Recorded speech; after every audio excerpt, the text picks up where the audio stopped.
A little old lady gets pulled over for speeding. The officer walks up to the car and, after a quick greeting, takes the documentation she has ready for him.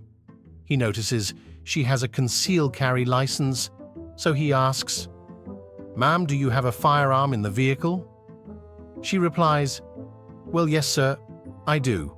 The officer smiles a little, as this lady was no more than 5'5" tall, 90 lullabies, and had to be 90 years old. "Ma'am, may I ask what type of firearm you have?" "Well, yes, sir," she replies.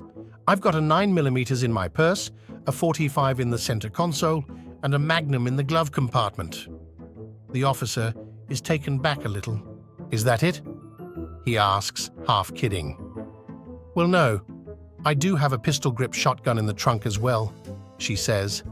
The officer is really raising his eyebrows at this point and asks, "Ma'am, what are you afraid of?"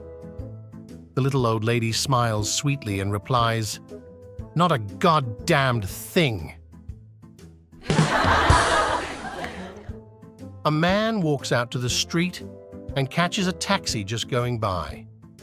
He gets into the taxi, and the cabbie says, "Wow, perfect timing. You're just like Dave." The passenger asks, "Who?" The cabbie explains, "Dave Smith. He's a guy who did everything right all the time. Like when I came along, just when you needed a cab, things happened like that to Dave Smith every single time." The passenger remarked, "There are always a few dark clouds over everybody." "Not Dave Smith," the cabbie replied. "He was a terrific athlete. He could have won the Grand Slam at tennis. He could golf with the pros, he sang like an opera baritone, and danced like a Broadway star. And you should have heard him play the piano. He was an amazing guy." The passenger said, "Sounds like he was really something special." The cabbie replied, "There's more. He had a memory like a computer. He remembered everybody's birthday. He knew all about wine, which foods to order, and which fork to eat them with. Dave Smith could do everything right." The passenger was amazed. "Wow, what a guy." The cabbie continued, "He always knew the quickest way to go, to avoid traffic jams. Not like me. I always seem to get stuck in them. But Dave, he never made a mistake, and he really knew how to treat a woman and make her feel good.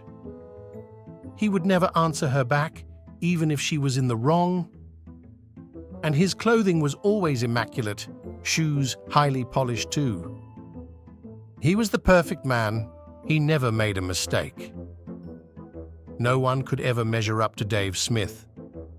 The passenger asked, "So, how did you meet him?" To which the cabbie answered, "Oh, I never actually met Dave. He died and I married his wife." 3 nuns die at the same time in a terrible car accident. Soon, they all appear in front of the gates of heaven to meet St. Peter. When they arrive, Peter informs them that those who lived a life of the cloth must answer some basic questions about theology before they are permitted to enter heaven. Each of the nuns has studied their Bible well, so they don't feel worried by this at all. The first nun steps forward and tells the saint that she's ready. "Who was the first woman?" Peter asks.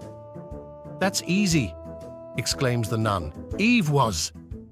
Peter smiles. The bells toll. Then the gates of heaven open. The second nun, encouraged by her colleague's easy pass, steps forward and tells Peter that she's ready as well. "Who was the first man?" Peter asks. "Easy. Adam was the first man," says the nun, excitedly. Peter smiles, the bells toll, and the gates of heaven open. The third nun is now confident that she won't have any trouble and steps up to face Peter's question. "What were Eve's first words to Adam?" he asks. "My, that's a hard one," the nun replies worriedly. But Peter smiles, then the bells toll and the gates of heaven open. A cowboy rides up to a saloon, goes inside, and orders a drink. He almost has the glass of whiskey to his lips when a guy comes running up to the door and yells, "Hey Joe, your house is burning." The man leaps up, runs out of the saloon, jumps on his horse, then thinks, "Hey, I don't have a house." So he goes back into the saloon, sits down, and raises the glass to his lips again. Just then, a man comes running up to the door and yells, "Hey Joe, your dad just died." So again, he leaps up, runs out of the saloon, gets on his horse, and starts to head down the street. Then he thinks, "Wait a minute, my dad died 9 years ago." He goes back to the saloon, and he's just about to take a sip of his whiskey when, sure enough, another guy runs up to the door. "Joe, congratulations, you've won the lottery. There's a pile of money waiting for you down at the post office." The cowboy gets up, leaps on the horse, and starts flying towards the post office. He is almost there when he thinks, "Hey, wait a minute. My name ain't Joe." A couple had 2 little boys, ages 8 and 10, who were excessively mischievous. They were always getting into trouble, and their parents knew that if any mischief occurred in their town, their sons were probably involved.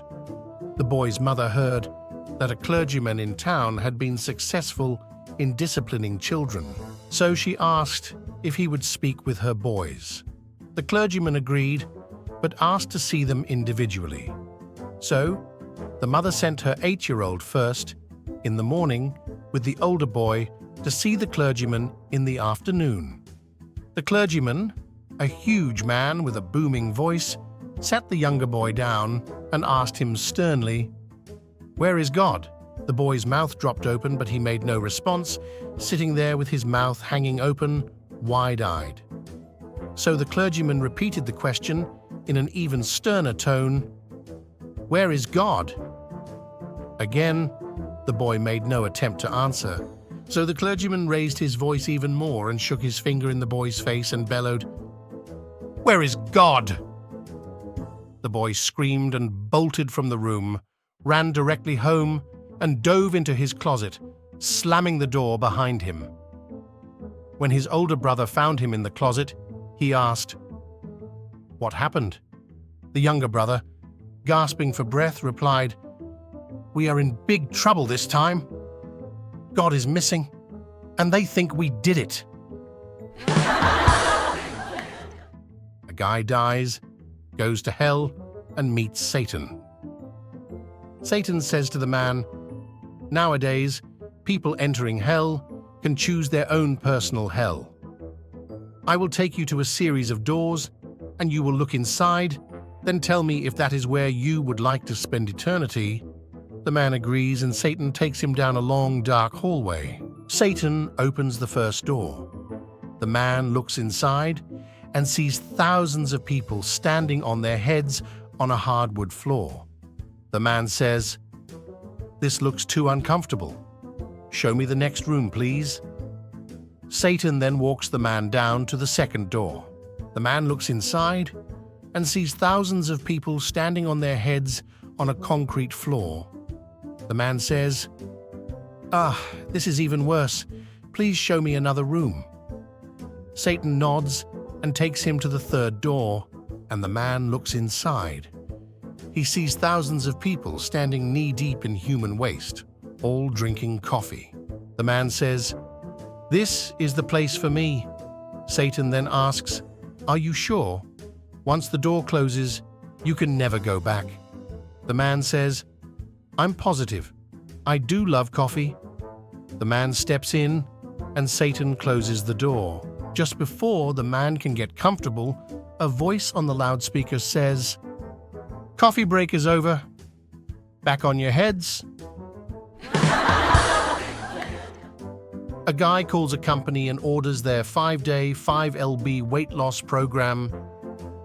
The next day, there's a knock on the door. There, standing before him, is a voluptuous, athletic, 19-year-old babe, dressed in nothing but a pair of running shoes and a sign around her neck.